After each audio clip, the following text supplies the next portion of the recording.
అమలు చేయాలి ఎన్ఎండిసితో ఒప్పందాన్ని సక్రమంగా అమలు చేయాలి ఎన్ఎండిసితో ఒప్పందాన్ని సక్రమంగా కానీ విశాఖ ఉక్కును శైలిలో విలీనం చేయాలి వెంటనే చెయ్యాలి విశాఖ ఉక్కును శైలిలో వెంటనే చెయ్యాలి విశాఖ ఉక్కును శైలిలో వెంటనే చెయ్యాలి విశాఖ ఉక్కును శైలిలో వెంటనే కేటాయించాలి 5 గవర్నమెంట్స్ ను కేటాయించాలి 5 గవర్నమెంట్స్ ను కేటాయించాలి 5 గవర్నమెంట్స్ ను కేటాయించాలి చేస్తున్నారన్నమాట.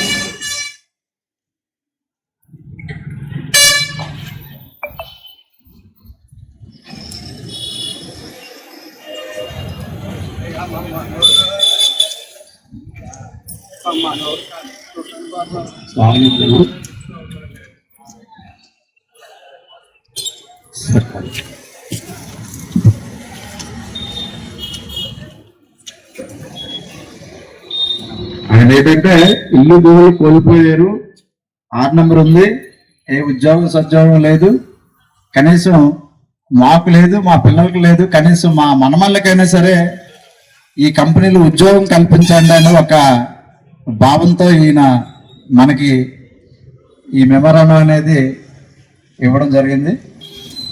వారికి మా అగనంపూడి సిఐటి కమిటీ తరఫున ధన్యవాదాలు తెలుపుతూ ఉన్నాం బిసాయి గారికి. ఆయన మరిన్ని వేషధారణలో మన కంపెనీ ఉద్యమంలో ఇంకా ఎక్కువ వేషధారణలో పాల్గొని మన ఉద్యమం ఇంత దారుణమైనటువంటి పరిస్థితి జరుగుతుంటే చంద్రబాబు నాయుడు గారు మాట్లాడినటువంటి తీరు చూస్తే చాలా ఆందోళన కలిగిస్తూ ఉన్నది. స్టీల్ ప్లాంట్ని కాపాడుతూనంటే చాలా అసహనం వ్యక్తం చేశారు. ఎన్నిసార్లు నష్టాలు పోతారు, ఎన్నిసార్లు దీన్ని కాపాడాలి పరిస్థితిలో ఉంది. ఇప్పుడు దీన్ని ఆదుకోవాలంటే చంద్రబాబు నాయుడే, పవన్ కళ్యాణ్ గారే వాళ్ళు హామీ ఇచ్చారు. గత ప్రభుత్వం వైసీపీ ప్రభుత్వం రోజు పెట్టిపోయి బీజేపీ తోటి చేయి కలిసి మన ద్రోహం చేసిందని దాన్ని ఓడించారు. ఆ చట్టం గురించి ఇప్పుడు మాట్లాడతారా చంద్రబాబు నాయుడు గారు? నువ్వు హామీ ఇచ్చావు, నువ్వు హామీ ఇచ్చి మేము రావడంతో ఈ స్టీల్ ప్లాంట్ చేతిలో కలుపుతామని హామీ ఇచ్చాము. హామీ ఇచ్చి నిలబెట్టుకోవాలి కదా. ఇప్పుడు పల్లాశీల గారిని రంగంలో తీసుకుంటే ఆయన ఏం చేస్తారు? పాపం ఎమ్మెల్యేకి ఆయన ఏం చేస్తాడని నేను అడుగుతూ ఉన్నాను. ఆయన చివరికి ఏం అర్థం కాక రాజీనామా చేస్తారు. రాజీనామా కోసం కాదు కదా, ఈ స్టీల్ ప్లాంట్ శైలిలో కలుపుకొని చెప్తున్నాను. ఎంపీకి వాళ్ళు పంపించి దానికోసం పంపించాం, రాజీనామాలు దానివల్ల ఇప్పుడేం పని ఏం లేదు. చేస్తే మీరేమైనా చేస్తే చంద్రబాబు నాయుడు గారు పవన్ కళ్యాణ్ గారు కలిసి మాట్లాడుకొని నరేంద్ర మోడీ ప్రభుత్వానికి మేము మద్దతు ఉపసంహరిస్తామని చెప్పమనండి, చాలు. ఆ ప్రభుత్వం గంటలో కూలిపోద్ది. ఇండియా బ్లాక్ వస్తుంది. వాళ్ళు చెప్తున్నారు మా మద్దతు ఇవ్వండి ఇండియా బ్లాక్ కి, మేము వచ్చినటువంటి 24 గంటల్లో దీన్ని చైన్లో కలుపుతామని చెప్తూ ఉన్నారు. మీ మాట అనుకోది కూల్చేయండి, మీ చేతుల్లో ఉంది కదా ప్రాణం. నరేంద్ర మోడీ యొక్క ప్రాణం చంద్రబాబు నాయుడు యొక్క చేతిలో ఉంది. ఇప్పుడు నువ్వు ఆ ప్రాణాన్ని ఒత్తుతావా, లేకపోతే స్టీల్ ప్లాంట్ని నాశనం చేస్తావా? స్టీల్ ప్లాంట్ ఆక్సిజన్ ప్రాణవాయువుని లేకుండా చేస్తావని తెలుసు చంద్రబాబు నాయుడు గారిని నేను అడుగుతూ ఉన్నాను. అందువల్ల ఇప్పుడు గతంలాగా చెప్తే కుదరదు. చంద్రబాబు నాయుడు గారు కంపెనీ భారం మొదలైపోతుందని చెప్పి ప్రభుత్వం చెప్తుంది. ఇది కరెక్టా? కాదు. ఏ తండ్రికి వాళ్ళ బిడ్డలో భారం కాదు, తండ్రికి బిడ్డల భారం కాదు. కానీ విశాఖపట్నం స్టీల్ ప్లాంట్కి కార్మికుల భారం కాదు. ఎప్పుడంటే వీళ్ళకి పూర్తి స్థాయిలో పని చేతిలో పెట్టి పని చేయించుకుంటే ఉత్పత్తి వస్తే లాభాలు వస్తాయి, ట్యాక్స్లు వస్తే డివిడెంట్లు వస్తుంది, సర్వీస్ సెక్టర్ పెరుగుతుంది. ఒకప్పుడు గాజువాక ఎట్లుండేది? ఏముండేది కాదు. సెకండ్ షో సినిమాకి వెళ్ళొస్తే నాకు కలిసి వచ్చేవాళ్ళం భయపడుతుంది, ఇప్పుడు కొడతాడేదని చెప్పేసి. వాళ్ళు సెకండ్ షో కాదు, అర్ధరాత్రి 24 గంటల మైళ్ళు కూడా వెళ్ళి తిరిగి వచ్చేయగలరు. గాజువాక అంత అభివృద్ధి అయింది. గాజు అవుతుంది అగరంపూడితో లంకిలపై అవుతుంది. పూర్వబాలం ఆల్రెడీ ఆ స్థాయికి వచ్చేసింది. ఈ అభివృద్ధి ఎక్కడి నుంచి వచ్చింది? స్టీల్ ప్లాంట్ వల్ల వచ్చింది. ఈ భూములకి ధరలు ఎక్కడి నుంచి వచ్చింది? స్టీల్ ప్లాంట్ వల్ల వచ్చింది. ఈ భూములు ఎవడిచ్చాడు? నిర్వాసులు ఇచ్చారు. 16,500 మంది నిర్వాసులు అయ్యి భూములు ఇస్తే స్టీల్ ప్లాంట్ వచ్చింది. 32 మంది పణత్యాగాలు అయితే స్టీల్ ప్లాంట్ వచ్చింది. విశాఖకు ఆంధ్ర హక్కుని కొట్లాడితే స్టీల్ ప్లాంట్ వచ్చింది. 67 మంది ఎమ్మెల్యేలు రాజీనామా చేస్తే స్టీల్ ప్లాంట్ వచ్చింది. 7 ఎంపీలు చేస్తే రాజీనామా చేస్తే స్టీల్ ప్లాంట్ వచ్చింది. ఇవాళ చాలా మంది మాట్లాడుతూ ఉన్నారు. మొన్న గాజువాకలో సిపిఎం పార్టీ ఆధ్వర్యంలో పెద్ద ధర్నా జరిగింది. ఆ ధర్నా తదనంతరం పోరాట కమిటీ మీటింగ్లో చెప్పాను నేను, అయ్యా సిపిఎం పార్టీలో చిన్న పార్టీ 500 మంది ధర్నా చేసింది, మన స్టీల్ ప్లాంట్లో అన్ని రాజకీయ పార్టీల నాయకులు ఉన్నారు మన స్టీల్ ప్లాంట్లో చెప్పుకోవడానికి. నిన్న 150 మంది పనిచేసిన క్వాలిటీ ఇన్స్పెక్షన్ గ్రూప్ని మాకు పని లేదు అవసరం అని చెప్పేసి డిక్లేర్ చేశారు. అది చిన్న విషయం. మార్కెట్లో పోయి యాపిల్ కొనడానికి ప్రయత్నం చేయండి. యాపిల్ దుకాణానికి వెళ్ళి దాని మీద టెస్ట్ అండ్ ఓకే అని ఉంటుంది, స్టిక్కర్ అంటే ఇస్తారు, 2 పైసలు స్టిక్కర్ ఖరీదు. ఆ స్టిక్కర్ ఉండడం మూలంగా ఆ కాయకి 2 రూపాయలు అదనంగా రేటు పెరిగింది. స్టీల్ మనం తయారు చేసే క్వాలిటీ స్టీల్కి ఈ కంపెనీ వెరిఫై చేసి ఒక ట్యాగ్ కడుతుంది. ఆ ట్యాగ్ కడితే మన మార్కెట్లో 5,000 3,000 అదనంగా వస్తుంది. ఇంటర్నేషనల్ మార్కెట్లో యాక్సెప్ట్ చేస్తారు. ఆ ఏజెన్సీ 40 ఏళ్ళ నుంచి పనిచేస్తుంది. అందులో దాంట్లో కాంట్రాక్ట్ కార్మికులుగా డిప్లొమా ఇంజనీరింగ్ చదువుకున్న పనిచేస్తూ ఉన్నారు. వాళ్ళకి ఇచ్చేది 20,000. వాళ్ళు కూడా అక్కడ నిర్ణయం చేసింది మేనేజ్మెంట్. ఇది బుర్ర ఉండే చేసావా బుర్ర లేకుండా చేసామని అడిగితే సమాధానం లేదు మేనేజ్మెంట్. ఇది నిర్ణయం చేయడం ద్వారా ఏం జరుగుతుందంటే రేపొద్దున మార్కెట్లోకి వెళ్ళాక మన ఇన్ఫీరియర్ క్వాలిటీ అయిపోద్ది, సుపీరియర్ క్వాలిటీ కూడా అమ్ముకున్నాడు చంద్రుడు. ఇది కుట్ర.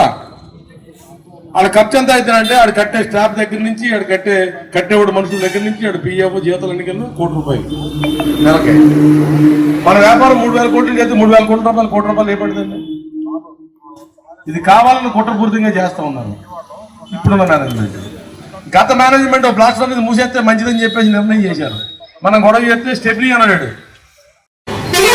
బ్లాస్ట్ ఫర్నెస్ కు బేరింగ్ పెట్టుకో, చ్యూయర్ పెట్టుకో, లోపల కాపర్ ప్లేట్లు పెట్టుకో. బ్లాస్ట్ ఫర్నెస్ స్టెప్నీ అన్నాడు. రికార్డ్ చేయండి, నేను గొడవ పెడితే సీఎంని చేతులు పట్టి 10 మినిట్ బయట. దీన్ని కూడా చూస్తా ఊరుకున్నారు నాయకులు.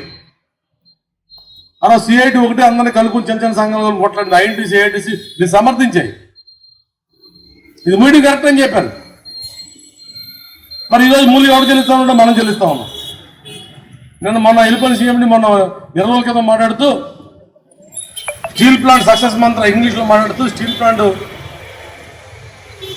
ఆ రోజుల్లో లాభాలు ఉన్న విజయ రహస్యం ఏంటి అని అడిగి ఇంగ్లీష్లో చెప్తూ 2002-2015 మధ్య 3 మిలియన్ టన్నుల కెపాసిటీ అయితే 300 మిలియన్ టన్నులు మీరు ఉత్పత్తి చేశారు. ఆ 1/2 మిలియన్ టన్నులు ఏదో వచ్చిందో అదే డబ్బులు తెచ్చిపెట్టింది మీకు, పూర్తి ఉత్పత్తి తీశారు కాబట్టి. మరి ఇప్పుడు 7.3 మిలియన్ టన్నులు 4 మిలియన్ టన్నులు కూడా మరి వెళ్ళలేదు, లాభాలు ఎలా వస్తుందో బదేసీఎండి చెప్తున్నాడు. మరి అప్పుడేంది బుర్ర అని నీ బుర్ర సరిగ్గా లేకపోతే కంపెనీ రాజ్యం అయితే లక్షల మంది రోడ్డు మీద వస్తా ఉన్నాం. ఇప్పుడు కాంట్రాక్ట్ కార్మికులు మెడికల్ టెస్టులు పెడతారు రేపు నుంచి. అండ్ మన మెడికల్ టెస్టులు అయిపోయినాయి, అన్ఫిట్ బయటకు తోసేశారు. ఇప్పుడు కాంట్రాక్ట్ కార్మికులు ఎలా తోసేయాలా? వాళ్ళకి మెడికల్ టెస్టులు రేపు టెస్ట్ డోస్లో 10 మంది పెట్టబోతున్నారు రేపు పొద్దున్న. కాబట్టి ఈ నేపథ్యంలో స్టీల్ ప్లాంట్లో పనిచేసే ఉద్యోగులు ఒకప్పుడు తవదన్నా పెట్టి 2 రోజులు కూడా చేస్తా మొదలెడితే స్టీల్ ప్లాంట్ ఎవరు వస్తాడండి? ఎవడు రాడు. మాటలు చెప్పడం కోసం ఆ పార్టీ జెండాలు మనం ఎందుకు పోతున్నాం? మనకు కష్టపోతే ఆదుకుంటారనే కదా. స్టీల్ ప్లాంట్ ఇచ్చే జీతంతో స్టీల్ ప్లాంట్ డబ్బులతో బట్టలు వేసుకుని స్టీల్ ప్లాంట్ డబ్బులతో పెట్రోల్ పోసి బండిలో ఆ జెండా కొట్టుకుని మనం ఆడ మీటింగ్కి పోతాం. పోయినప్పుడు నీకు ఒకటి పని చేయాలి కదా, నీకు అవసరం వచ్చినప్పుడు. రేషన్ కార్డు కోసం వెళ్తావు ఏమన్నా? ఇప్పుడు ఎలాగేమో పెన్షన్ కోసం వెళ్తాం, గవర్నమెంట్ ఫైట్ కోసం మనం పోం కదా. నా స్టీల్ ప్లాంట్ కష్టం వచ్చి కాపాడమని అడుగుతున్నాం. కాబట్టి దీని మీద మాట్లాడే పరిస్థితులు కనపడడం లేదు. ఈ నేపథ్యంలో పూర్వీకుల త్యాగాలు వాళ్ళ పోవడంతో వచ్చిన కర్మాగారాన్ని ఖచ్చితంగా నిలబెట్టుకోవాల బాధ్యత ఉంది. కాబట్టి సిఐటియు మన ఆదివారం నాడు ధర్నా చేసింది. ఇవాళ ఆదివారం ఈ అంగనంపూడి జంక్షన్లో, పురమాపల్లి ముస్తాఫా జంక్షన్లో, పెదగంటాడి జంక్షన్లో, అలాగే మన టౌన్షిప్ తెలుగు విగ్రహం జంక్షన్లో, కేబీఆర్ జంక్షన్లో అన్ని చోట్ల ఏకల్లో ధర్నాలు నిర్వహిస్తూ ఉంది. ఒక సిఐటి ఎన్ని చేస్తే మరి ఎన్నికల్లో గెలిచిన ఏఐటీసీ ఎన్ని చేయొచ్చు? 2వ స్థానంలో రేపు మేమే గెలిచేస్తాం చెప్పి ఐఎన్టీసీ ఎన్ని చేయొచ్చు? చేయడం లేదు. చేయకపోతే జరిగే పరిణామాలు ఏంటి? నేను సీఎంని 1 గంటల దాకా మనతో మీటింగ్లో ఉన్నాడు. 4 గుర్తు మీద నాయకులు పిలిచాడు. 5 సత్తులు బయటకు వచ్చేసింది. ఏంది హెచ్ఆర్ఏ కట్ చేసి ఇవాళ 7,000 మంది బయట ఉన్నారు. టౌన్షిప్ బయట 7,000 మంది సుమారు 57 కోట్ల రూపాయలు హెచ్ఆర్ఏ తీసుకుంటున్నారు. ఒక 20 లక్షలు లోన్ తెచ్చి, ఒక 5 లక్షలు 10 లక్షలు నువ్వు దాచుకుని డబ్బులు పెట్టి ఆ 20,20,000 కట్టాలి. ఇప్పుడు 2008 తాలూకా ఒక సోదరుడు తాలూకా పేజీలు ఇప్పిందా స్టడీ చేస్తే వాడి గ్రాస్ శాలరీ 65,000 అండి. పిఎఫ్ లోను, టిప్ లోను, ఇన్కమ్ ట్యాక్స్, దొక్క తోటకూర అన్ని పోనీ వచ్చింది 40,000, 35,000. 35,000 బ్యాంక్ ఆల్రెడీ 15,000 పోతుందంట. 20,000 చేత వస్తుంది. 20,000 8,000 ఇచ్చారే పోతుంది. ఇప్పుడు 12,000 బతకాళ్ళ బొమ్మని కన్నా పగబెట్టినట్టు నువ్వు వెళ్ళిపోరని చెప్పడం కోసం అధికారులు నీకు ఏమన్నా బేసిక్ చేస్తా నువ్వు వెళ్ళిపోండి చెప్తున్నాను. రాత్రి వచ్చిందో సర్కులర్. ఆ సర్కులర్ ప్రకారం భారతదేశంలో ఏ స్టీల్ ప్లాంట్ కైనా ఎవడైనా వెళ్ళిపోవచ్చాడు. నువ్వు ఇక్కడ ఉండాలి లేదు తరివేయాలి అంతే. చివరికి ఎలాంటి సీన్ క్రియేట్ చేస్తున్నారంటే మాతృదేవబాబు సినిమా ఉంది కదా, చూసారు సినిమా? మాతృదేవబాబు సినిమా నాజరి మాధవి ఉంటారు కదా సినిమాలో. అటు చచ్చిపోతాడు యాక్సిడెంట్. చచ్చిపోతే ఆ తల్లి 4 బిడ్డలు పోషించలేక అందరికీ తీసుకెళ్ళి తప్పిస్తా ఉంటుంది. అలాంటి పరిస్థితి క్రియేట్ చేస్తారు. ఏ స్టీల్ ప్లాంట్కి 2003 నుంచి 15 మధ్య 12,000 కోట్ల రూపాయలు నగదు లాభాలు తీసుకొచ్చి స్టీల్ ప్లాంట్కి. ఏ స్టీల్ ప్లాంట్కి నువ్వు 5,000 కోట్ల రూపాయలు పెట్టుబడి పెడితే 54,380 కోట్లు ట్యాక్స్ కట్టి స్టీల్ ప్లాంట్. అంటే లెక్కలేనంత డబ్బు జనరేట్ చేయాలి స్టీల్ ప్లాంట్కి. కాబట్టి ఇది కావాలని భారతదేశ ప్రభుత్వం చెప్తా ఉంది 300 మిలియన్ టన్నులు కావాలట భారతదేశ అవసరాలకి 2030 నాటికి. ఇది ఎప్పుడు రాష్ట్రంలో బయట లేదు. ఇవాళ 2024కి వచ్చాం. మనము గవర్నమెంట్, ప్రైవేటు, సెమీ ప్రైవేట్ అందరూ కలిపి 150 మిలియన్ టన్నులు లేదు భారతదేశంలో. ఇంకా 150 మిలియన్ టన్నులు ఎప్పుడైనా స్వాతంత్రం వచ్చింది కానీ ఇప్పుడు 150 మిలియన్ టన్నులు ఉత్పత్తి చేస్తే 150 మిలియన్ టన్నులు ఆరోగ్యంలో పోయిన సమస్య లేదు. మరి తప్పు కాదా? సేమ్ టైము సెయిల్ 19 మిలియన్ టన్నులు ఉత్పత్తి చేస్తుంది. సెయిల్ని 1,00,000 కోట్లు పెట్టి 30 మిలియన్ టన్నులు ఎక్స్పాండ్కి వెళ్తారండి. ఇదే మంత్రి గారు, ఇదే ప్రభుత్వం. విశాఖపట్నం స్టీల్ ప్లాంట్ 7.3 మిలియన్ టన్నులు అమ్మేస్తారు రూపాయికి పాపంగా. మరి సెయిల్ ఎందుకు కాకూడదు? సెయిల్ 1,00,000 కోట్లు ఖర్చులేదు కదా, 5 రూపాయలు ఖర్చులేదు. 2 కలిపి ఒక ఆర్డర్ వేసి సరిపోతుంది. ఎయ్యరు, ఇది అమ్ము తినాలి కాబట్టి. సేల్ గవర్నమెంట్ కుదరకపోతే కనీసం సబ్సిడీ రూపాయలు అడుగుతున్నాం, అవసరం లేదు. కనీసం మాకు కావాల్సింది రా మెటీరియల్ ఏదైతే ఉందో 10 లక్షల టన్నుల ఐరన్ వరకు లాంగ్ టర్మ్ కాంట్రాక్ట్ ఉంది సంవత్సరానికి, అది ఇవ్వడం లేదు. మనకు మానేసి జిందాల్కి ఇస్తాడు, పోస్కోకి ఇస్తాడు, జపాన్ ఎగుమతి చేసుకుంటారు విశాఖపట్నం పోర్టుకుండా, ఎస్ఆర్కి ఇస్తున్నాడు, మనకు అన్ని కడతా ఉన్నాడు. గవర్నమెంట్ కంపెనీ రా మెటీరియల్ దొరుకుతా, గవర్నమెంట్ కంపెనీకి ఏమో కోళ్ళు దొరుకుతా, గవర్నమెంట్ కంపెనీకి ఏమో రేకులు దొరుకుతా. మన సీఎం గారు మీరంతా ఎంప్లాయ్ తెలుసుకోవాలి, పని చేయాలని ఉంటారు. ఎవరు పని చేయట్లేదు? పని చేస్తాం, పని చేయడం పనేది. పని చేయట్లేదు దొంగలని చెప్పి పాస్ అన్నాడు, డాక్టర్ అన్నాడు, బూడిద అన్నాడు, అన్ని పెట్టాడు. ఏం పెట్టిన ఉపయోగం? లోపల పని ఉంటాయి కదా, రా మెటీరియల్ ఉంటాయి కదా. ఇంట్లో చికెన్ ఇచ్చేస్తుంటే ఇంటి వద్ద ఉండదు. ఏమి కూడా వచ్చి చికెన్ కూర కావాలంటే ఎక్కడికి వస్తుంది? బియ్యం ఇవ్వకుండా వంట ఎలా అవుతుంది? అలా బియ్యం లేకపోతే 5 రోజులు లేకపోతే వంటలు అవుతుంది, చిల్లర అవుతుంది. ఇది ప్రభుత్వ బాధ్యత. కాబట్టి ఎవరు నిద్రపోయినా, ఎవరు నిద్ర నటించినా సిఐటి సిద్ధంగా లేదు. సిఐటి ఉన్న విషయాన్ని బయటపెట్టి ప్రజలను మమేకం చేసి, ప్రజలను చైతన్యం చేసి రోడ్ల మీద తీసుకొచ్చి కొట్లాడితేనే మన పూర్వీకుల ఛానల్ అర్థం ఉంటుంది. ఎవరు వచ్చి కొట్లాడతారు మీరు అనుకోవచ్చు. రోజు ఉదయం చూస్తే 8:30 చాలా మంది ఉన్నారు క్యారెట్లు కొట్టినాడు, ధైర్యం ఎవరు పాపం వాళ్ళు కొట్లాడతారు. నీకోసం నాకు వస్తుంది. ముందు కనీసం దీనిలో ఉద్యోగాలు చేసే కాంట్రాక్ట్ కంపెనీలో పర్మనెంట్ ఉద్యోగాలు రోడ్డు మీదకి వస్తే తర్వాత నిర్వాసితులు, తర్వాత ప్రజలు కూడా వస్తారు. ఆ విధంగా దీన్ని కూడా మనం ముందు తీసుకుపోయడం కోసం ప్రయత్నం చేయాలని తెలియజేస్తూ ఈ ధర్నాకి ఇచ్చే మీ అందరికీ కూడా సోదరి మండలికి ధన్యవాదాలు తెలియజేస్తూ రేపు వచ్చే ఆదివారం కూడా 4,000 మంది దక్కకుండా ఒక భారీ ప్రదర్శన. స్టీల్ ప్లాంట్కి అవసరమైన వర్కింగ్ క్యాపిటల్ ఏదైతుందో దాన్ని సమకూర్చాలని చెప్పి, కార్మికుల తాలూకా హక్కుల్ని కొనసాగించాలని చెప్పి డిమాండ్ చేస్తూ ఈరోజు స్టీల్ ప్లాంట్ పరిసర నిర్వాసిత కాలనీల్లో జరుగుతున్న ధర్నాలు, అందులో భాగంగా ఈ ఉక్కునగరం ఏదైనా జరుగుతున్న ఈ ధర్నాకు ఇచ్చేసిన సోదరి మనందరికీ కూడా ముందుగా అభినందనలు తెలియజేస్తా ఉన్నాను. ఆల్రెడీ 4 కాలనీల్లో కూడా ధర్నాలు బాగా జరుగుతూ ఉన్నాయి. ఆల్రెడీ గంటలు కూడా పెద్ద ఎత్తున ధర్నా అన్నది జరుగుతూ ఉంది. మిత్రులారా, విశాఖపట్నం స్టీల్ ప్లాంట్ ప్రైవేటీకరణ నిర్ణయం అయిన తర్వాత గత 1300 రోజుల పైగా మనం స్టీల్ ప్లాంట్ ప్రైవేటీకరణకు వ్యతిరేకంగా ప్లాంట్లో ఉన్న కార్మికులు, అధికారులు, వారి కుటుంబ సభ్యులు పోరాటం అన్నది కొనసాగిస్తా ఉన్నాం. మన పోరాటానికి రాష్ట్రంలో ఉన్న ప్రజానీకం మొత్తం మద్దతు అన్నది తెలియజేస్తా ఉన్నారు. ఈ క్రమంలోనే మొన్న అటు కేంద్రంలోనూ ఇటు రాష్ట్రంలోనూ కూడా ఎన్నికల తర్వాత ప్రభుత్వాలు అన్నది కొత్త ప్రభుత్వాలు ఏర్పడి కేంద్రంలో ఏదైతే బీజేపీ ప్రభుత్వం ఏదైతే ఉందో గతంలో పూర్తి మెజార్టీతో నడిచిన ప్రభుత్వం ఈరోజు సంకీర్ణ ప్రభుత్వాన్ని నడపాల్సిన పరిస్థితి అన్నది వచ్చింది. మన రాష్ట్రానికి వచ్చేటప్పటికి ఏదైతే మన స్టీల్ ప్లాంట్ పట్ల కనీసం స్పందించకుండా మన తాలూకా రాష్ట్రంలో ఉన్న మైన్స్ని కూడా లాగేసుకుని మన స్టీల్ ప్లాంట్ని సైలెంట్గా కిల్ చేసేయాలనుకున్న వైఎస్ఆర్సీపీ ఓడిపోయి ఆ స్థానంలో మహాకూటమి పేరుతో తెలుగుదేశం నాయకత్వంలో తెలుగుదేశం, జనసేన, బీజేపీ ప్రభుత్వాలను మన రాష్ట్రంలో ఏర్పడింది. అంటే ప్రభుత్వాల తాలూకా స్థితిగతుల్లో మార్పులు వచ్చినాయి, కానీ స్టీల్ ప్లాంట్ తాలూకా స్థితిగతుల్లో మాత్రం ఏ విధమైన మార్పు లేదు. సరికదా గతంతో పోలిస్తే ఈ ప్రభుత్వాలు వచ్చిన తర్వాత మన స్టీల్ ప్లాంట్ తీవ్ర సంక్షోభంలోకి నెట్టేసిన పరిస్థితి అనేది మనకు కనపడతా ఉంది. గత 5 సంవత్సరాల్లో రాని స్టీల్ మినిస్ట్రీ కొత్త ప్రభుత్వం వచ్చిన తర్వాత మన స్టీల్ ప్లాంట్ని సందర్శించారు. ఆ సందర్భంగా ఆయన చెప్పిన మాటలు, విశాఖపట్నం స్టీల్ ప్లాంట్ మేము ప్రైవేటీకరణ చేయాలనుకోవటం లేదు, ఈ స్టీల్ ప్లాంట్ని మరింత ముందుకి తీసుకెళ్ళడం కోసం మేము ఒక ప్రణాళిక రూపొందించి ప్రధానమంత్రి ముందు పెట్టి దాన్ని అంగీకరింపజేస్తారు. ఆయన స్టీల్ ప్లాంట్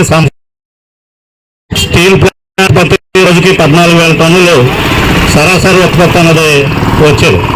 ఆయన సందర్శించి వెళ్ళిన తర్వాత ఈరోజు రోజుకి కేవలం 4,000 టన్నుల ఉత్పత్తి మాత్రమే జరుగుతూ ఉంది. గతంలో 2 ఫర్నేసులు నడిచే దగ్గర ఈ రోజు 1 ఫర్నేస్ నడిచే పరిస్థితి అన్నది. ఆ ఫర్నేస్ కూడా 100% రన్ అవ్వకుండా కేవలం 75% ప్రొడక్షన్ మాత్రమే తీసే పరిస్థితి కనపడుతుంది.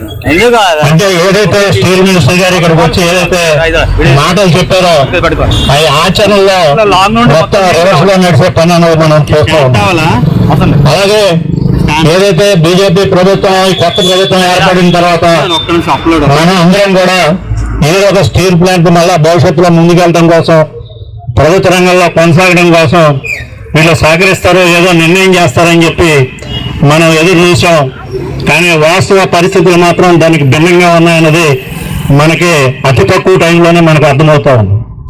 అలాగే మన రాష్ట్ర రాజకీయాల దగ్గరికి వచ్చేటప్పటికి గతంలో ఉన్న వైసీపీ ప్రభుత్వం కనీసం స్టీల్ ప్లాంట్ తాలూకా ప్రైవేటీకరణ అంశం మీద కానీ, స్టీల్ ప్లాంట్ తాలూకా ఉత్పత్తి అంశం మీద కానీ కనీసం పట్టించుకున్న పాపం పోలా.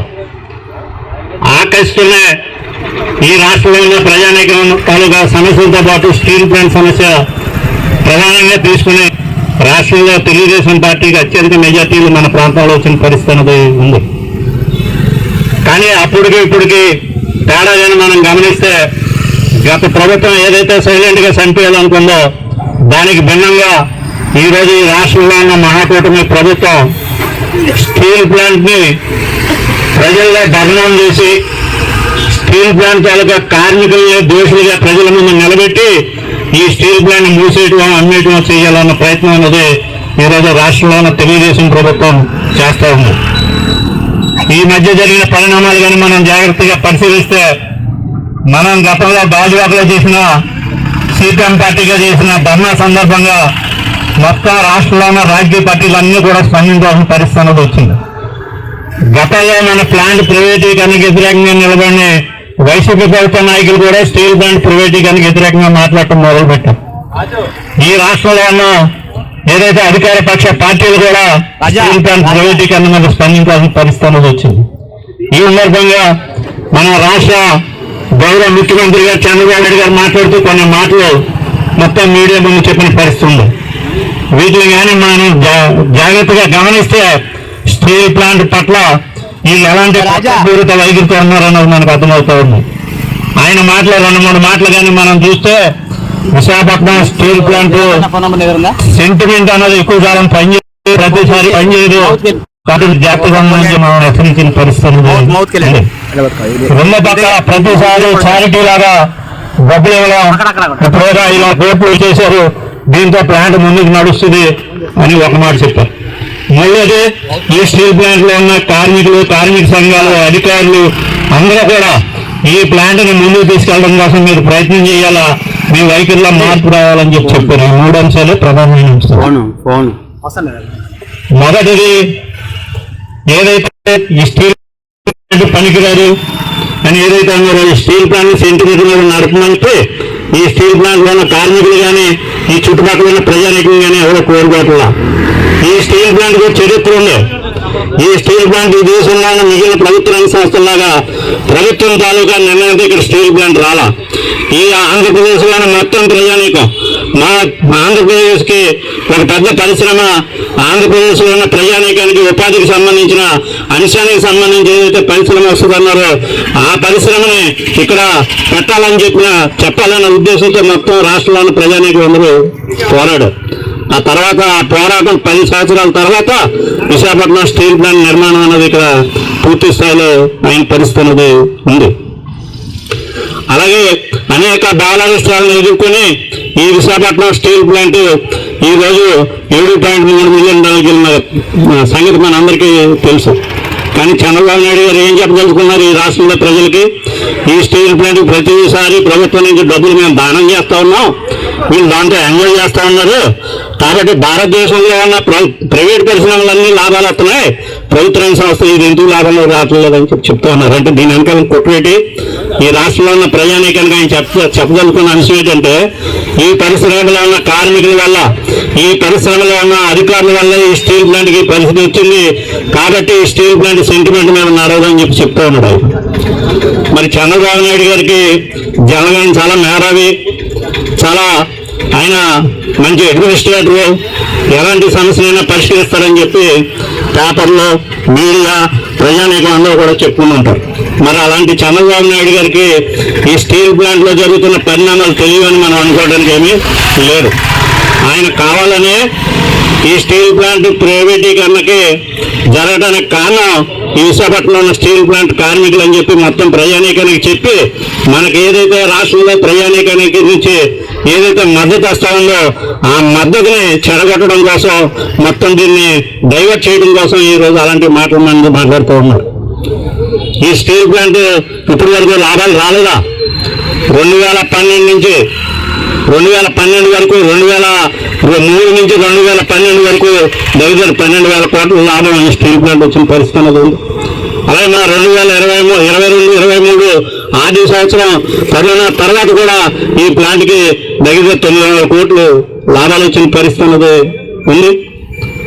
మరి ఆ లాభాలు ఈ స్టీల్ ప్లాంట్ లో కార్మికులు పనిచేయకుండా, వీళ్ళ శ్రమ లేకుండా ఏమైనా చంద్రబాబు నాయుడు గారి తాలూకా పార్టీ తాలూకా నాయకులు లేదంటే ఈ రాష్ట్రంలో ఉన్న అధికారులు ఏమైనా లోపలికి వచ్చి పనిచేయడం ద్వారా తీసుకొచ్చారా అని చెప్పి మనం అడుగుతా ఉన్నాం. ఈరోజు విశాఖపట్నం స్టీల్ ప్లాంట్ 12,000 కోట్ల లాభం వచ్చింది కాబట్టి ఈ రోజు 3 మిలియన్ టన్నుల స్టీల్ ప్లాంట్ 7.3 మిలియన్ టన్నులకి 12,000 కోట్లు నుంచి 10,000 కోట్లు అప్పు తెచ్చుకుని మనం ఈ ప్లాంట్ తాలూకా సామర్థ్యాన్ని, ఈ స్టీల్ ప్లాంట్ లో ఉన్న కార్మిక కష్టపడి ఈ స్టీల్ ప్లాంట్ ని ఈ స్థాయికి తీసుకొచ్చిన పరిస్థితి ఉందన్నది చంద్రబాబు నాయుడు గారికి తెలియదా అని మనం అడుగుతా ఉన్నాం. అలాగే ఈ స్టీల్ ప్లాంట్ ఉత్పత్తిని మీరు చూసుకున్నా కానీ ఈ స్టీల్ ప్లాంట్ తాలూకా రేటెడ్ కెపాసిటీని దాటి 100% దాటి 120% వరకు కూడా ఈ స్టీల్ ప్లాంట్ ప్రొడక్షన్ ఇచ్చిందంటే దానికి కారణం ఈ స్టీల్ ప్లాంట్ లో ఉన్న కార్మికులు, ఈ స్టీల్ ప్లాంట్ లో ఉన్న అధికారులు కాదా అని చెప్పి మనం ఈ ప్రభుత్వాన్ని అడగాల్సిన పరిస్థితి ఉంది. కాబట్టి ఈ స్టీల్ ప్లాంట్ కుట్రపూరితంగా దీన్ని మొత్తం రాష్ట్రంలో ప్రజానీకాన్ని మొత్తం తాలూకా మైండ్ సెట్ ని డైవర్ట్ చేసి ఈ రోజు ఇప్పుడున్న అధికారంలో ఉన్న పార్టీ ఈ స్టీల్ ప్లాంట్ ప్రైవేట్ వాళ్ళకి కట్టుబట్టాలని కుట్రగా కేంద్ర ప్రభుత్వానికి అనేది సహకరిస్తా ఉందన్నది ఈ రోజు అర్థమేంటి. ప్రతి ఒక్కరికి ఉద్యోగం ఉండాలి, ప్రతి ఒక్కరికి ఇల్లు ఉండాలి, ప్రతి ఒక్కరికి గూడు ఉండాలి, తిండి ఉండాలి. అది లేదు ఇప్పుడు మనకి. ఎందుకంటే వీధుల్లోకి వచ్చి మనం ఫైట్ చేస్తున్నాము. 77 స్వాతంత్రంలో ఈ ప్రభుత్వ రంగ సంస్థలన్నీ ప్రైవేట్ చేసేస్తారట. గతంలో అయితే ప్రైవేట్ సంస్థలు ప్రభుత్వం చేసేది, ప్రభుత్వ పరం చేసేవాళ్ళు. అదే స్వాతంత్రానికి స్వాతంత్రానికి అర్థం. ఈ రోజు చూడండి ప్లాంట్ లో ఇప్పుడు చెప్పారు ఎంత బాధపడుతున్నాం. నిర్వాసితులు కొన్ని వేల ఎకరాల భూములు ఇచ్చారు, 107 గజాలు ఇచ్చారు అప్పుడు 10 గంటల్లో. అప్పుడు మేము చాలా చిన్నవాళ్ళు, మేము కూడా వాడికి ఇంకా ఎక్కువ భూమి ఇవ్వండి ఫైట్ చేశాము. ఇక్కడ ఫస్ట్ స్టీల్ ప్లాంట్ కన్స్ట్రక్షన్ చేస్తున్నప్పుడు చాలా మందికి ఇప్పుడు మామూలుగా అక్కడ వర్క్ చేసే వాళ్ళకి ఆడవాళ్ళకి టాయిలెట్స్ కూడా ఉండేవి కాదు. అప్పుడు మహిళా సంఘంగా వాళ్ళు టాయిలెట్స్ కట్టండి అని చెప్పాం. తర్వాత ఉత్పత్తిలోకి వచ్చింది. ఆ ఉత్పత్తి నడుస్తున్న సందర్భంలో చాలా హాస్పిటల్లో సరిగ్గా ఫెసిలిటీస్ లేవు. అలాగే కొన్ని వాళ్ళు అమ్మేస్తా ఉన్నారు డిజిటల్మెంట్, కొన్ని వాటాలు 10% వాటాలు అమ్మేస్తా ఉన్నాడు. అప్పుడు మహిళలందరూ ఫైట్ చేశాము. అన్ని తర్వాత ఇంక చాలా విధాలుగా ఇప్పుడు ప్రత్యేకంగా ఇప్పుడు మనకి కేంద్ర ప్రభుత్వం వచ్చిన తర్వాత ఇది ప్రైవేట్ చేసేస్తారంటున్నారు. అంటే కొద్దిమందికి ఇస్తారు, అది తప్పు కదా. మనందరికి ఉద్యోగాలు కల్పించి బాధ్యత ఉంది కదా. గత ప్రభుత్వం ఇప్పుడు 3.5 ఏళ్ల నుంచి మనం చేస్తున్నాము వీధుల్లో పడి. ఇక్కడ పోరాట కమిటీ ఆధ్వర్యంలో ఇంకా మనం పోరాటం చేయాలి. ఖచ్చితంగా ప్లాన్ నిలబెట్టుకోవాలి. గత ప్రభుత్వం హామీలు ఇచ్చింది, ఇది ప్రైవేట్. ఆ తర్వాత ఆ ప్రభుత్వం పోయింది, ఆ ప్రభుత్వంలో ప్రైవేట్ చేసేస్తామన్నారు అని చెప్పి మళ్ళీ మనం ఇంకో ప్రభుత్వాన్ని గెలిపించుకున్నాము. అత్యధిక మెజారిటీతో ఇక్కడ ఈ శ్రీనివాసరావు గారు ఎమ్మెల్యేగా గెలిచారు. ఇప్పుడు ఇద్దరు చీఫ్ మినిస్టర్ ఎవరు? చంద్రబాబు నాయుడు గారు, పవన్ గారు, ఇద్దరు చీఫ్ మినిస్టర్. మరి ఇద్దరు చీఫ్ మినిస్టర్లు ఏం చేస్తున్నారు? అధికారంలో ఎప్పుడు ఇది ప్లాంట్ ప్రైవేట్ చేయము, ప్లాంట్ ప్రభుత్వ రంగంగానే ఉండాలి, మీకు క్షేమం మాది అని చెప్పినప్పుడు వాళ్ళ అధికారం వచ్చింది కదా, వాళ్ళకి చేయడానికి వీలుంది కదా, ప్రభుత్వ పరం చేయడానికి వీలుంది కదా, ఎందుకు చేయట్లేదు? అందుకోసం మనం అందరం కూడా ఇంకా పెద్దగా ఉద్యమించాలి. బిహెచ్పి సంస్థ పోరాటం ద్వారానే మహిళలకు ఉద్యమంలోకి వచ్చి ఆ ఎల్ఎన్టీ వాడిని గో బ్యాక్ అని వాళ్ళ వెహికల్ తరుపు కొట్టి అది బిహెచ్ఎల్ అనే ప్రభుత్వ రంగ సంస్థలో విలీనమైంది. అలాగే మీరు కూడా మనం కూడా పోరాటం చేయాలి. ఖచ్చితంగా ఈ ప్లాంట్ నిలబడుతుంది. పోరాటమే సరైన మనకి. అందుకోసం ఇంకా పెద్దగా చేయాలి మనం. అలాగే ఇప్పుడు మీరందరూ కూడా నిర్వాసులకు చాలా అన్యాయం. వాళ్ళకి అసలు సగం మందికి ఉద్యోగాలు లేవు, సగం మంది ఉన్నారు. అలాగే ఇప్పుడు ప్లాంట్ లో వర్క్ కూడా లేదు. ఇవన్నీ ఇచ్చే వరకు మనం ఖచ్చితంగా పోరాడతాం. మీకు మేము అండగా అయితేగా మొత్తం అన్ని చోట్ల కూడా మేము సపోర్ట్ చేస్తామని విన్నవిస్తూ ఈ అవకాశం ఇచ్చినందుకు ధన్యవాదాలు. ఈరోజు మన ప్రాంతం మొత్తం ఈ విశాఖ ఉక్కు ప్రైవేటీకరణకు వ్యతిరేకంగా సిపిఎం ఆధ్వర్యంలో, సిఐటి ఆధ్వర్యంలో ఈ చక్కటి కార్యక్రమాన్ని ఏర్పాటు చేసినటువంటి సిఐటి శ్రేణులకి నేను మా యూనియన్ ఆఫ్ స్టీల్ ఎంప్లాయీస్ తరఫున హృదయపూర్వక కృతజ్ఞతలు, ధన్యవాదాలు తెలియజేస్తున్నాం. Sir Gangaram sir full timer. మన ఈ రాష్ట్రంలో, ఈ దేశంలో శ్రామిక వర్గాల ప్రయోజనాలు వచ్చాయి, వాళ్ళు పొందాయంటే అది కమ్యూనిస్టుల యొక్క పోరాటం లేకుండా ఎక్కడా సాగలేనే విషయాన్ని మనం నిలబెట్టి పెట్టాలి. రెండోది ఏంటంటే మన అగనంపూడి అనేది ఒక మన యూనియన్ గౌరవ అధ్యక్షులు అయోధ్యరామ గారు ధర్నాకి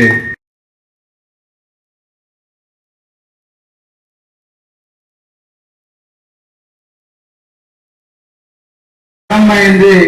ఇక్కడ గోపాలపట్నంలో ట్రైన్ ఆపడం అనేది ఆ రోజు చేశారట.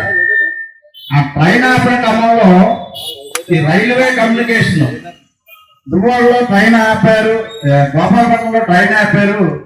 ఇలాగ ఉద్యోగం జరుగుతుంది అనగానే విజయవాడ కానీ, నెల్లూరు కానీ, చిత్తూరు కానీ ప్రతి స్టేషన్ లో కూడా ఆ రోజు అలా ఆపి ఉద్యమం చేస్తే 32 మంది చనిపోతే, మరి ఆ రోజు ఏదైతే సిపిఎం, సిపిఐ ఎమ్మెల్యేలు, ఎంపీలు 66 మంది వాళ్ళ పదవికి రాజీనామా చేస్తే ఈ స్టీల్ ప్లాంట్ అనేది ఇక్కడ వచ్చింది.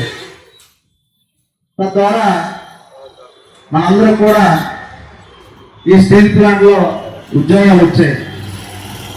దాదాపుగా మెయిన్ జాయిన్ అయిన టైంలో అప్పటికి స్టార్టింగ్ లోనే ఈ స్టీల్ ప్లాంట్ అమ్మేస్తారట అని చెప్పేసి అంటే నేను 91లో జాయిన్ అయ్యాను. 91లో జాయిన్ అయినప్పుడు మాకు కూడా భయమే. అంటే ఏదైనా ఒక కమిటీ అలా వస్తే అంటే కొంతమంది చెప్పారు పెద్దలు, అదే వాళ్ళే ఈ మన డిపార్ట్మెంట్ కొంటారట అని చెప్పాను. అంటే ఆ రోజు 93 అంటే ఈ రోజుకి 8 సంవత్సరాలు అయింది. 31 సంవత్సరం 33 సంవత్సరాల దగ్గర అయిపోతుంది. అంటే ఇది మనకి పూర్తిగా అర్థమవుతూ ఉంది. ఈరోజు విశాఖపట్నం స్టీల్ ప్లాంట్ అనేది ఒక విశాఖ జిల్లాకో లేదంటే ఒక ఏరియాకో సంబంధించింది కాదు. ఆ రోజు ఉమ్మడి రాష్ట్రాలుగా ఉన్నటువంటి తెలంగాణ, ఆంధ్రప్రదేశ్ ప్రతి జిల్లాలో కూడా 66లో విశాఖపట్నం స్టీల్ ప్లాంట్ విశాఖపట్నంలో పెట్టాలని చెప్పేసి అని పెద్ద ఎత్తున పోరాటం అనేది జరిగింది. చరిత్ర అనేది అప్పుడు మొదలుకొని ఈ రోజు వరకు కూడా ఈ స్టీల్ ప్లాంట్ పోరాటాలతోనే నడుస్తూ ఉంది. అది మనందరూ కూడా తెలుసు. అయితే ఆ రోజు పోరాటం చేసినటువంటి వ్యక్తులు ఏ వ్యక్తి కూడా ఈ స్టీల్ ప్లాంట్లో ఉద్యోగం చేయలేదు. ఈ స్టీల్ ప్లాంట్లో ₹1 లాభం అనేది వాళ్ళు పొందలేదు. ఆ రోజు వాళ్ళు చేస్తున్న ఉద్యమం ఏంటంటే విశాఖపట్నం స్టీల్ ప్లాంట్ వచ్చినట్టయితే ఆంధ్ర రాష్ట్రానికి ఒక మంచి ఉద్యోగ అవకాశాలు వస్తాయి, ఆంధ్రప్రదేశ్ రాష్ట్రం అభివృద్ధి చెందుతుందన్న ఒక్క కాన్సెప్ట్లో మాత్రమే వాళ్ళందరూ కూడా ఆ రోజు ఉద్యమం చేశారు. ఈ రోజు కూడా మనం కొన్ని కార్యక్రమాల్లో అప్పుడు ముట్టడి కార్యక్రమం చేశాం. ఆ ముట్టడి కార్యక్రమంలో 50 చివరి సంతాలు ఈడీ వర్క్స్ మీటింగ్ పెట్టుకుంటారంటే ఎక్కువ కూడా రాకుండా 3 గంటలు స్తంభింపజేసి మహిళలను కూడా ముందు కూర్చోబెట్టి ఆఫీస్ లోపలికి వెళ్ళి కూర్చోబెట్టి పోలీసులు ఎదురైతే పెద్ద ఎత్తున 3 గంటల పాటు అదే కూర్చోన్న క్రమంలో చేసేది లేక మేనేజ్మెంట్ వచ్చి ఏదైనా మీకు కమిటీ వేస్తాము, ఆ కమిటీలో మీ సమస్యలు పొందుపరిచి 2 రోజుల్లో మీకు క్లియర్ చేస్తామని చెప్పి హామీ ఇచ్చారు. వెంటనే అంటమంటే 3 రోజులు అయిపోయింది, 4 రోజులు అయిపోయింది. ఆ సమస్యలను ఎటువంటి పరిస్థితుల్లో ఇవ్వలేదు. ఈ స్టీల్ ప్లాంట్ ప్రభుత్వ సంస్థలో ఉంటుందనేసి కాంట్రాక్ట్ లేబర్ కి ఆరు ఎంప్లాయ్మెంట్ ఉపాధి కల్పించారు. ఇక్కడ స్థానికంగా కాంట్రాక్ట్ కార్మికులు ఉన్నారు. ఈరోజు స్టీల్ ప్లాంట్ ప్రైవేటీకరణ అయితే నిర్వాసితుల పరిస్థితి ఏంటి అనేసి ఈ సభముఖంగా తెలియజేస్తున్నాం. ఇప్పటికే స్టీల్ ప్లాంట్ లో కాంట్రాక్ట్ కార్మికులుగా ఏదైతే ఎంప్లాయ్మెంట్ ద్వారా వచ్చి కాంట్రాక్ట్ లేబర్ పనిచేస్తున్నామో ఇప్పుడు వాళ్ళందరికీ స్టీల్ ప్లాంట్ ఏదైతే ఉందో ప్రదర్శన లేదని డే బై డే విధానం అనేసి తీసుకొచ్చి కార్మికుల్ని ఆపుతున్నారు. ఇలా చేస్తే మరి స్టీల్ ప్లాంట్ భూములు ఇచ్చిన నిర్వాసితుల పరిస్థితి ఏంటి అనేసి మేము తెలియజేస్తున్నాం. ఇది స్టీల్ ప్లాంటే కాదు, బయట నిర్వాసితుల ప్రజలు కూడా మేమందరికి తెలియజేసి మా స్టీల్ ప్లాంట్ మేము రక్షించుకుంటాం, నిర్వాసితుల ఉపాధి కోసం ఎంతకైనా పోరాడతాం అనేసి ఈ సభముఖంగా తెలియజేస్తున్నాం. పరిరక్షణ కొరకు 1316 రోజులుగా ఈ ఉద్యమం సాగుతూ ఉన్నది. ఈరోజు విశాఖపట్నం స్టీల్ ప్లాంట్ రావడానికి కారణం 32 మంది ప్రాణ త్యాగాలు చేశారు. 56 గ్రామాల ప్రజలు ఆ గ్రామాలను ఖాళీ చేసి 26,000 ఎకరాల భూమిని ఈ త్యాగం చేస్తే ఈ స్టీల్ ప్లాంట్ వచ్చింది. నాటి ఇందిరాగాంధీ గారు చెప్పారు, ప్రతి నిర్వాసిత కుటుంబానికి ఒక శాశ్వత ఉపాధి ఉద్యోగం ఇస్తామని చెప్పి చెప్పారు. ఇంటికి ఒక ఉద్యోగం ఇస్తామన్నారు. ఈరోజు 6 కార్డులు 16,500 6 కార్డులు ఇచ్చారు. నేటికి 8,000 మందికి మాత్రమే ఉపాధి వచ్చింది. ఇంకా 8,000 మంది నిర్వాసితులు ఉద్యోగం కోసం ఎదురు చూస్తూ ఉన్నారు. ఈ నేపథ్యంలో ఈ ఉన్న స్టీల్ ప్లాంట్ కూడా ఉండగా మూసేస్తారని చెప్పేసి దీన్ని గందరగోళ పరిస్థితులు ఈరోజు బీజేపీ గవర్నమెంట్ సృష్టించింది. 2021 నుండి కూడా దీన్ని మూసేస్తాం, అమ్మేస్తామని చెప్పి చెప్తా ఉన్నారు. ఇలా అయితే ఈ ప్రాంతం అంతా కూడా ఎడారిగా మారే పరిస్థితి అనేది ఉంటుంది. ఇప్పటికే త్యాగం చేసే నిర్వాసుల మాట ఏంటని చెప్పేసి ఈ సందర్భంగా అడుగుతా ఉన్నాం. బీజేపీ ప్రభుత్వం ఇప్పటికైనా దిగొచ్చి ప్లాంట్ని పూర్తి సామర్థ్యంతో నడిపితే ఈ నిర్వాసికి ఉపాధి అనేది వస్తుంది. రాబో రోజుల్లో ఎఫ్ఎస్ కూడా వెళ్ళే పరిస్థితి అనేది ఉంటుంది. ఆ రకంగా మాత్రమే మాకు న్యాయం జరుగుతుందని చెప్పేసి మేము తెలియజేస్తా ఉన్నాం. ఆ రకంగా కనుక దిగి రాకపోతే మొత్తం నిర్వాసులందరినీ కదిలించి ఒక పెద్ద ఉద్యమం చేపడతామని చెప్పి తెలియజేస్తున్నాం. కార్యక్రమాల్లో కూడా మన జయం ఒకటే ఏంటంటే విశాఖ ఉక్కుని ప్రభుత్వ రంగంలోనే కొనసాగించాలని చెప్పేసి మనం 3 సంవత్సరాలుగా చేస్తున్నాం. గతంలో పోల్చుకుంటే మనం అత్యధిక మెజార్టీతో కూటమిని మనం గెలిపించుకున్నాం. వాళ్ళు చెప్పిన మాట ఒకటే, ఎలాగైనా సరే మేము ప్రభుత్వ రంగంలోనే విశాఖలో ఉక్కుని ఉంచుతాము, మేము దానికోసం పోరాడుతాము, అవసరమైతే కేంద్ర ప్రభుత్వం మెడలు వంచైనా వాళ్ళ కాళ్ళు పట్టుకొని సరే మేము విశాఖ ఉక్కుని ప్రభుత్వ రంగంలో ఉంచుతామని చెప్పేసి మనకి మాట చెప్పారు. ఈ రోజు మాట్లాడుతుంటే మన సీఎం గారు ఏమంటున్నారంటే 1,50 కోట్లు మేము విశాఖ ఉక్కుకి సహాయం చేశాము, ఇంకా భవిష్యత్తులో మేము సహాయం కోసం ఎదురు చూడకండి, మేము సహాయం చేయమని చెప్తున్నారు. మేము ఈ సహాయం ఎవరిని అడగట్లేదండి, మాకు సొంత గనులు కేటాయించండి. మాకు సొంత గనులు కేటాయిస్తే ఎవరి సహాయం మాకు అక్కర్లేదు. మేము సొంత గనులు కేటాయిస్తే విశాఖని గౌరవ ప్రజల్లో మేము నడిపి చూపించగలుగుతాం. మీకు మేము చెప్తున్నాం, ఛాలెంజ్ గా చెప్తున్నాం, మాకు సొంత గనులు ఏవైతే ఉన్నాయో కేటాయించండి. అలాగే మా ఉక్కుని కాపాడండి అడగాల్సిన అవసరం లేదు. మనం గతంలో మన రాష్ట్రం నుంచి 25 ఎంపీని మన కేంద్ర ప్రభుత్వానికి ఇచ్చాం. దేనికి అంటే ప్రతిపక్షంలో ప్రభుత్వ పక్షమైన ఏదైనా కూడా కేంద్ర ప్రభుత్వం అంతమే కాబట్టి 25 మెంబర్స్ మనం ఇచ్చాం. మాట్లాడితే మేము రాజీనామా చేస్తాం, మేము ధర్నా చేస్తాం అంటున్నారు. రాజీనామా చేస్తే ఏంటంటే ఉపయోగం? మేము ఎలక్షన్ జరుగుతున్నాము అంటే మనం కట్టిన పన్నులు మన సంపాదనతోనే మన ఎలక్షన్స్ వాళ్ళు నడుపుతారు. ప్రతిసారి ఎలక్షన్స్ రాజీనామా చేస్తుంటే రాజీనామా చేసి ఉంటే ఏంటంటే ఉపయోగం? ఇప్పుడు పదవిలో ఉన్న వాళ్ళకి పదవిలో ఉన్న వాళ్ళకి తేడా ఉంటుందండి. పదవిలో ఉండి నువ్వు ఒక మాట చెప్తే అది శాస్త్రం అవుతుంది. మీరు 25 మంది ఎంప్లాయీస్ అదే ఎంపీస్ సారీ అక్కడ కొంచెం మీరు ధర్నా చేస్తే వాల్యూ లేదు. ఇప్పుడు ఇక్కడ ఇద్దరే ఉన్నారు మన కార్పొరేటర్స్, స్టాలిన్ గారు సిపిఐ నుంచి, అలాగే గంగారాం గారు. వాళ్ళు మొన్న ధర్నా చేస్తారు. అది ప్రభుత్వానికి ఏదో విధంగా మెసేజ్ వెళ్ళిపోతుంది. అలాగే ఇప్పుడు 25 మంది ఎంపీ ఉన్నారు అంటే మన రాష్ట్ర తరఫు నుంచి ఇచ్చి, అంటే కూటమి కావచ్చు ప్రతిపక్షం కావచ్చు, మనం ఇచ్చాం, అత్యధిక మెజార్టీతో గెలిపించి ఇచ్చాం. వాళ్ళు అక్కడ మనకు పోరాడాలి, మన తరఫున వాళ్ళు ఫైట్ చేయాలి. అది పార్లమెంట్ లో వాళ్ళు దాన్ని శాసనం చేసేలాగా మనకు సపోర్టింగ్ గా వ్యతిరేక పక్షం వస్తారు, అనుకూలంగా ఉన్న వాళ్ళు వస్తారు, చాలా మంది మనకు సపోర్ట్ చేస్తారు. మనం ఏదైనా ఉద్యమం చేసేటప్పుడు ఆ ఉద్యమం ఒక రైతు ఉద్యమం లాగా, రైతు ఉద్యమం ఎంతో సక్సెస్ అయింది. నేను కాక మొన్న డాక్టర్స్ ఉద్యమం యూత్ అంతా గర్వ వచ్చింది. అలాగే మన ఉద్యమం పరిమితి తీసుకురావాలి ప్రజలందరిలో కూడా. మనం మొన్నటి వరకు చాలా ప్రశాంతంగా ఉన్నాం. ఈ రోజు తెల్లారు లేస్తే ఏ న్యూస్ వినాల్సి వస్తుంది. రోజుకి ఒక ఆర్డినెన్స్ చేస్తున్నారు, సర్కిల్ తెస్తున్నారు. ఈ రోజు ఎంప్లాయీస్ రిటైర్మెంట్ స్టేజ్ దగ్గరలో ఉన్నారు. ఆల్రెడీ ఇంకా ఎండాకాలం ప్లాంట్లో ఉండి భవిష్యత్తు ఇండస్ట్రీ వాళ్ళు ఉన్నారు. ఈరోజు నిన్న తీసుకుంటే హెచ్ఆర్ఏ కట్ అన్నారు. మరి హెచ్ఆర్ఏ కట్ అంటే ఎక్కడైనా గవర్నమెంట్ లోన్స్ తీసుకొని ఒక ఆటో లేదా ఒక హౌస్ కొనుక్కున్న ఉన్నాం. ఈరోజు రిటైర్మెంట్ స్టేజ్ దగ్గరకు వచ్చినప్పుడు ఈ టైంలో మనకు శాలరీస్ సరిగా ఇవ్వక, అలాగే హెచ్ఆర్ఏ కట్టు, ఎల్ఎల్టీసీ కట్టు, ఎల్టీ కట్టు, రోజు ఒకటి హాస్పిటల్లో ఫెసిలిటీస్ కూడా తగ్గాయి. ఎందుకంటే ఏ మెడిసిన్స్ లేవు, డాక్టర్స్ సరిగ్గా చూడట్లేదు, ఏంటంటే మాకు నిధులు కేటాయించట్లేదు అంటున్నారు. అలాగే ఏ ఎఫెక్ట్ అయినా పడేది ముందు మహిళల మీద పడుతుంది. ఇప్పుడు శాలరీస్ రాకపోయినా అన్ని సర్దుకోవాల్సిన మహిళలే కాబట్టి మహిళల మీద ఆ ఎఫెక్ట్ అనేది ఎక్కువ పడుతుంది.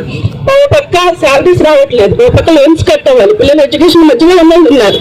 ఇంకా కొత్తగా జాయిన్ అయిన యూత్ అయితే వాళ్ళకి క్వార్టర్స్ రావు, హెచ్ఏరియా ఉండదు. మరి వాళ్ళు ఎలా ఉంటారు? ఇవన్నీ మనం ఆలోచించుకోవాల్సిన అవసరం ఉంది. కాబట్టి ఎంప్లాయీసే కాదు, వాళ్ళకి సపోర్టింగ్ గా మహిళలు కూడా చాలా పెద్ద ఎత్తున ఉద్యోగాలకు రావాల్సింది. మహిళలు చేసే ఉద్యోగమైనా సరే సక్సెస్ అవుతుంది. ఈ అవకాశం నాకు ధన్యవాదాలు. సొంత గనులు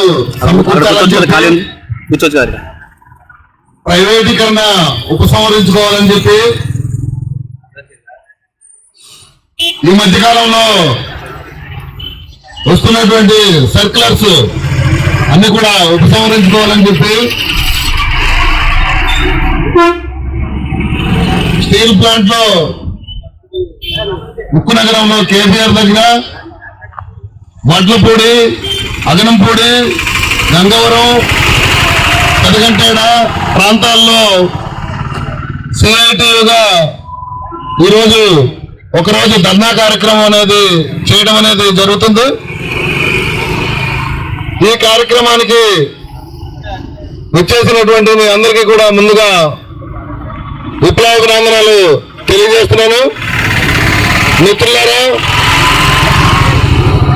ఇంతకు ముందు మాట్లాడినటువంటి వక్తలు అనేక విషయాలు చెప్పడం జరిగింది.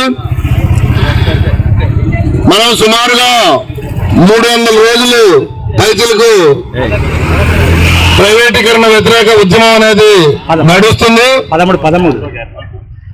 ఈరోజు ఉద్యమం మనం ఈ రూపంగా చేస్తే జనరల్ సెక్రటరీ కామ్రేడ్ రామస్వామి గారు, సభని నడిపిస్తున్నటువంటి మిత్రుడు కామ్రేడ్ వి రమణ గారు, బీసీ అసోసియేషన్ ప్రెసిడెంట్ అప్పారావు గారు, అలాగే ఎస్సీ అసోసియేషన్ ప్రెసిడెంట్ చౌడన్న గారు, ఈ శిబిరంలో కూర్చున్నటువంటి నాయకులు, అలాగే ఈ శిబిరానికి వచ్చి జయప్రదం చేసినటువంటి పర్మనెంట్ ఎంప్లాయీస్ నాయకులు, పర్మనెంట్ ఎంప్లాయీస్, మరి కాంట్రాక్ట్ కార్మికులు, అలాగే ప్రత్యేకంగా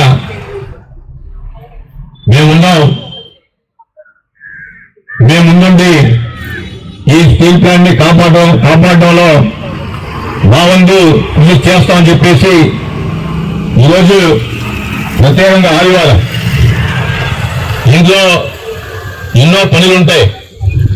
అయినప్పటికీ ఎన్ని పనులున్నా ఈ స్టీల్ ప్లాంట్ ని కాపాడమే మా దేవుని ఈ శిబిరానికి ఇచ్చేసి కూర్చున్నటువంటి మహిళా సోదరులందరికీ కూడా ముందుగా నమస్కారం తెలియజేస్తూ, మిత్రులారా,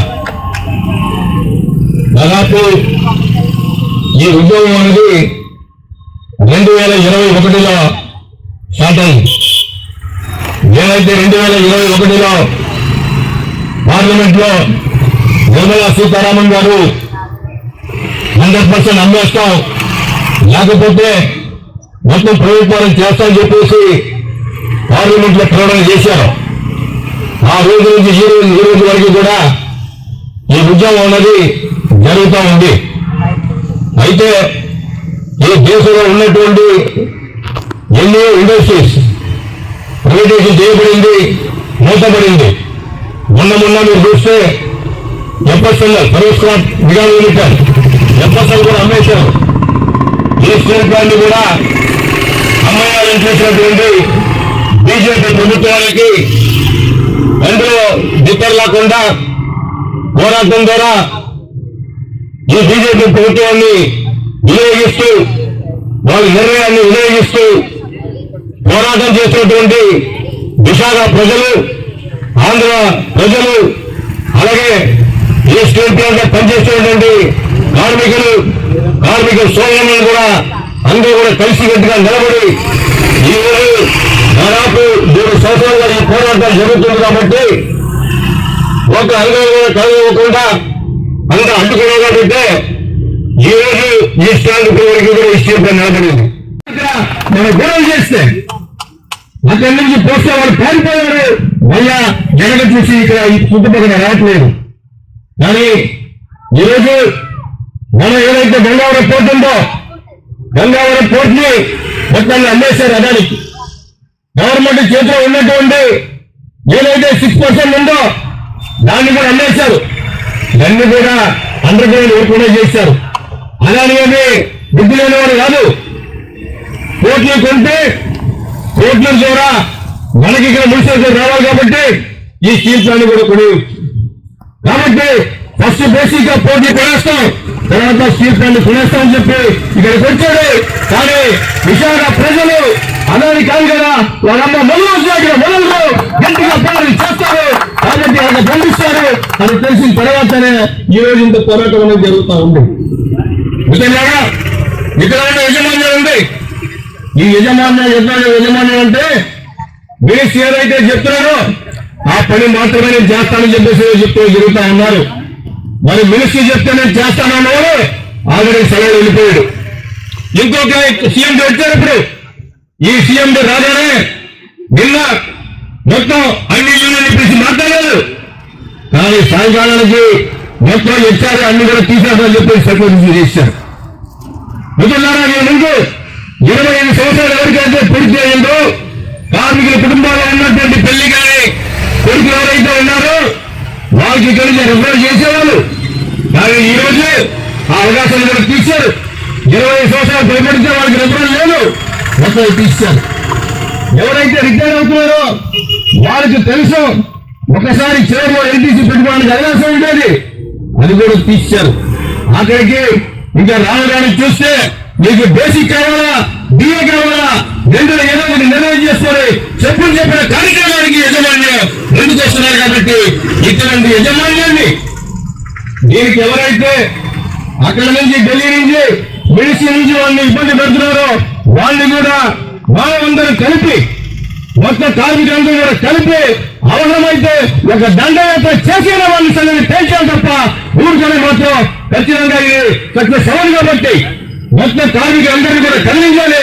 కార్మికులు కలిగినప్పుడే ఇవన్నీ కూడా సక్రమంగా జరగదు. కాబట్టి ఆ రంగా యూనియన్స్ అన్ని కూడా ఆలోచించుకొని ముందుకు తీసుకెళ్ళాలని చెప్పేసి నన్ను కూడా తెలియపరుస్తూ ఇంకొక చూస్తున్నాం. విశాఖ ఉక్కు సాధనగా ప్రాణాలు అర్పించిన మన వీళ్లకు, విశాఖ ఉక్కు సాధనగా ప్రాణాలు అర్పించిన మన వీళ్లకు ఇదేమి రాజ్యం, ఇదేమి రాజ్యం, ఇదేమి రాజ్యం, ఇదేమి రాజ్యం, దొంగల రాజ్యం పోవాలంటే విశాఖ ఉక్కు దక్కాలంటే, ఉక్కుల కొడవలు దక్కాలంటే, ఉన్న కొడవలు నిలవాలంటే మిత్రులారా, ఆనాడు ఈనాడు ఏనాడైనా సరే దశాబ్దాల చరిత్ర మొత్తం కూడా పరిశీలన చేసుకుంటే మిత్రులారా, ఏదైతే పాలకులు ఉన్నాడో ఏ పాలకులు కూడా ప్రజల తాలూకా కష్టాలని నష్టాలని చూసి దయా ధర్మం భిక్ష కొంది ఎవడు ఇచ్చింది ఎక్కడా లేదు. ఆ రోజు కూడా 10 సంవత్సరాలు దీర్ఘకాలికంగా పోరాడితే 32 మంది ప్రాణ త్యాగాలు చేస్తే విశాఖ ఉక్కు వచ్చింది తప్ప ఏదో ఇందిరాగాంధీ దయాధర్మం కొన్ని తీసుకొచ్చి ప్రజలు బతకలేకపోతున్నారు, అయ్యో పాపం తీసుకొచ్చి పెట్టిన సందర్భం అయితే లేదు. ప్రజలు పోరాడి సాధించుకున్నారు. తర్వాత విశాఖ కర్మాగారం నిర్మించకపోతే పోరాడారు, నిర్మించిన తర్వాత విస్తరణ కోసం పోరాడారు, విడివిడి భాగాలుగా చేసి అమ్మేస్తుంటే పోరాడారు, మళ్ళీ ఉత్పత్తి తగ్గించేస్తే పోరాడారు, బెనిఫిట్లు తగ్గించేస్తే పోరాడారు. అనుక్షణం ప్రతి దినం రోజున కూడా విశాఖ ఉక్కును మన బతుకులో ప్రతి ఒక్క మెరుగు కోసం కూడా పోరాటాలతో జయించుకున్నాం తప్ప పోరాటాలు లేకుండా బతుకు లేదు, భవిష్యత్తు లేదు, రేపటి భవిష్యత్తు కూడా లేదు మిత్రులారా. అన్ని చేతులే ఖచ్చితంగా పోరాటం తప్ప మనకు మార్గం అయితే ఈ విశాఖ ఉక్కు కాపాడుకోవడానికి మనకు లేదు, దాడి లేదు. మొన్నటి వరకు అన్నాడు విశాఖ ఉక్కు నిర్వాసులకు ఏమైనా ఉంచేవాళ్ళు లేదంటే చదువు లేదన్నారు, అయితే చదువు లేదు. ఈ రోజు మా పిల్లలు బిఏలు, బీటెక్లు, ఎంఎస్సీలు, పీజీలు, పిహెచ్డీలు చేశారు. ఈ రోజు ఎలా ఉంచేవాళ్ళంటే పకోడీ బండి పెట్టుకోండి అని చెప్పి సమాధానాలు సలహాలు చూస్తా ఉన్నారు ఈ రోజు దేశ ప్రధానులు. అవునా కదా? అంటే ఏంటంటే ఈ రోజు ఈ దేశంలో ఏలుతున్నటువంటి పాలక వర్గాలు చెప్తా ఉంటాం, అబద్ధాలు మాట్లాడేవాడు ఎవడైతే ఎన్నికల్లోకి వస్తాడో వాడు అబద్ధాలు మాట్లాడకపోతే గెలడు. అబద్ధాలు మాట్లాడినటువంటి వారికి ఓట్లు ఎగబడి వేస్తాం, నిజాలు మాట్లాడేవాడిని పక్కకు చూసేస్తాం.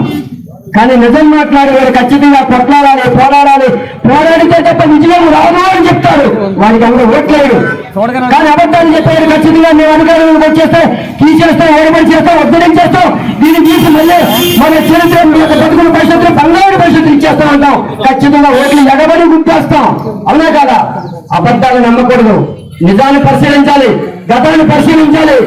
ఇప్పుడు మనం చేయాల్సిన పోరాటమే కాబట్టి పోరాటాల వైపు మనం చూపు మొత్తం ఉండాలి.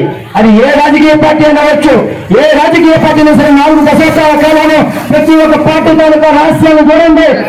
ప్రతి ఒక్క రాష్ట్ర పార్టీ కూడా ప్రతి ఒక్క రాజకీయ పార్టీ కూడా కనీసం ఒక కేజీ 5 వేలు వరకు ఇవ్వలేదు. కానీ ఈ దేశంలో ఉన్న సహజ సంపద 5 వేలు జిల్లాలో వేదాంత మిట్టల్ ఎస్ఆర్ ఇటువంటి కార్పొరేట్ సంస్థలన్నింటికీ కూడా దారాదత్తం చేస్తున్నారు. ప్రభుత్వ రంగమైన విశాఖ ఉక్కుకి ఎందుకు ఇవ్వలేదు అంటే అనేక విధమైన ఆంక్షలు ఉన్నాయి, ఆటంకాలు ఉన్నాయి, దాన్ని అధిగమించాలి అంటున్నారు.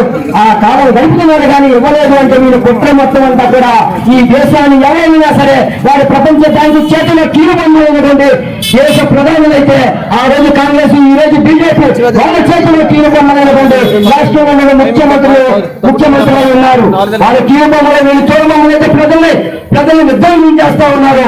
దీనంతటినీ కూడా ఖచ్చితంగా పోరాటాల ద్వారా ఎదిరించుకోవడానికి ప్రయత్నం చేయాలి తప్ప వేరే మార్గం అయితే లేదు. మిత్రులారా, దయచేసి ఇప్పటికైనా సరే, ఇప్పటికే చూస్తున్నా నిన్న మొదటి వరకు కొత్త జీతాలు లేవు, ఉన్న జీతాలు రావు, ఉన్న బెనిఫిట్లు పోతున్నాయి. రేపు మొత్తం జీతాలే రాకుండా ఉండేటటువంటి పరిస్థితిని తీసుకొచ్చేటటువంటి పరిస్థితి ఉంది. మొత్తం జీతాలే రాకపోతే వీళ్ళు చచ్చినట్టు ప్రైవేటీకరణకు ఒప్పుకుంటారనేటువంటి ఉద్దేశం మీద ఈరోజు ఒక పద్ధతి ప్రకారంగా ఒక కుట్రపూర్వకంగా ఈ రాష్ట్ర ప్రభుత్వంలో ఉన్నటువంటి పాలకులు, కేంద్ర ప్రభుత్వంలో ఉన్నటువంటి పాలకుల సహాయాలు, సహకారాలు, ఆలోచనల మేరకే ఇక్కడ ఉన్నటువంటి మేనేజ్మెంట్ మొత్తం నడుస్తూ ఉంది. కాబట్టి మరి యొక్క పోరాటం మొత్తం అంతా కూడా ఇది మేనేజ్మెంట్ మీద, ప్రభుత్వం మీద ఖచ్చితంగా ఒక మిలిటెంట్ పోరాటాన్ని తీసుకెళ్లాల్సిన అవసరం ఉంది.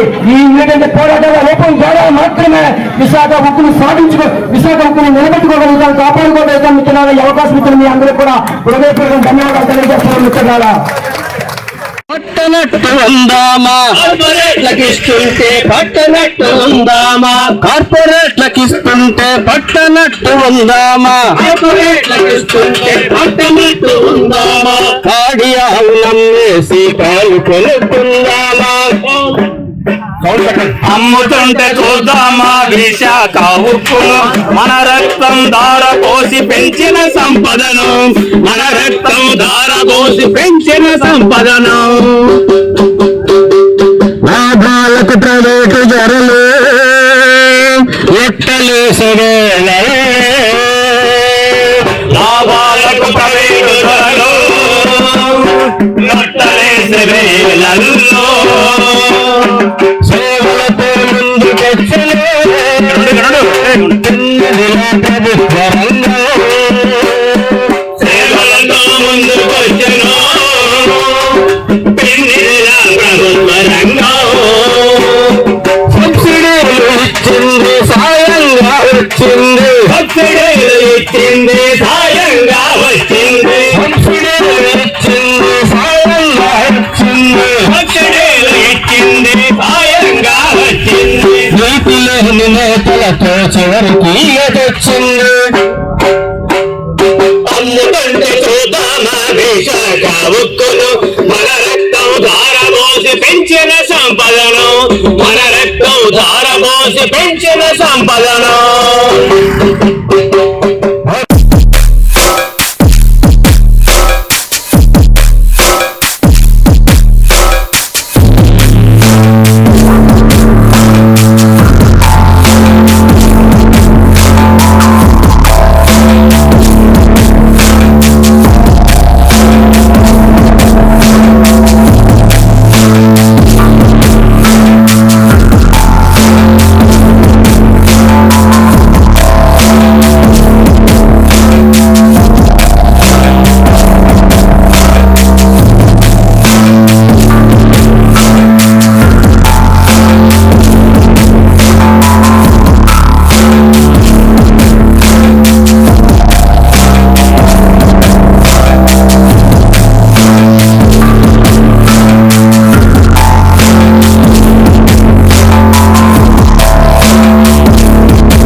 Don't forget to like, subscribe and share the videos.